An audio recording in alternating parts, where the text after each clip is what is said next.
څومره کشر کول دی ولکان دي او زما بیان اوري بچې د ما در باندې له خفه کېږي مه کوئ د مور او پلار قدر وکړي مور او پلار نه بې سلا بلکل موزه که ستا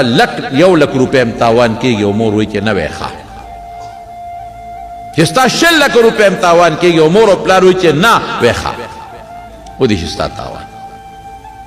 مور او پلار به خوشحاله او مور او پلار لم پکار دي چې بچې د لاس د نو باسي ګوري نقصان ټول د مور او پلار دی ماشومې د لاس نه ایستلی نو ما ته هغه ډاکټر صاحب وایي بېګیا هم راباندې ډزې کړې ای بچې تا له کوم مالکې خرڅ کړه اوس نه خرڅ کړه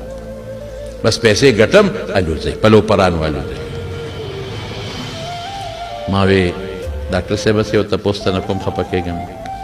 مې تاسو هم خلکو له چې علاج کوئ اپریشن کوئ نو دردوئ خو هغه درد د هغه د فایدې دپاره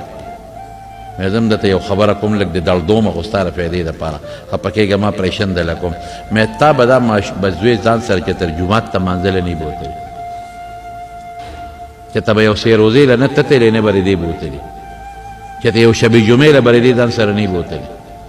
چې ته جومات ته به دې نه بوتلی مولا وایي زه نه یم تللی نو دی به مې څه بوتل خبره خلاصه شوه خبره خلاصه شوه تا ته سخوندر جوړ کړی دی کوم سخی چې ته په خپل موږي لوی کې او هغه سخی جوتي نه کې او دا زمیندار ناسې تپوس ته وکړه او کار پې ونه کې او ته ورته بوتاوه کې او ته وله ونډه ورکې رښتیا ووایه هغه سخی په خپل مالک را لګي او که نه را لګي مس خوندر ورته وي مس خوندر اول خپل مالک وي مس خوندر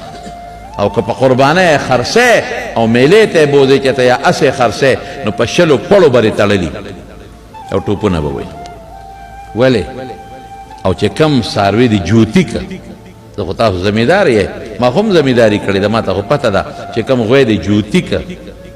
او یوې ته دې واچو خوراک وله ښه ډېر ورکوه او جوتي دې که او یوې ته دې واچو او کم غوی هغې باندې بار شروع کړه چې په ده زه بار کوم او کم دی ریړې ته واچو او ریړې پې ګرځې رښتیا ووایه چې هسې ورته برنده مه ګورې نو یېرېږي حاجي صاحب رسول حاجي صاحب داسې ده که ته خو هم زمیندار یې که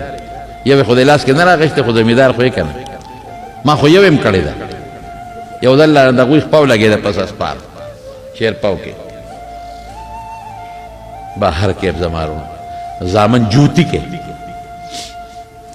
زوی سره ښه کې نو جوتی کا زوی سره ښه کې نو کار ته واچو په الکانه کې زوی سره چې ښه کې نو جومات ته راوله زوی سره چې ښه کې د زوی نفرت مه پیدا کوه د دین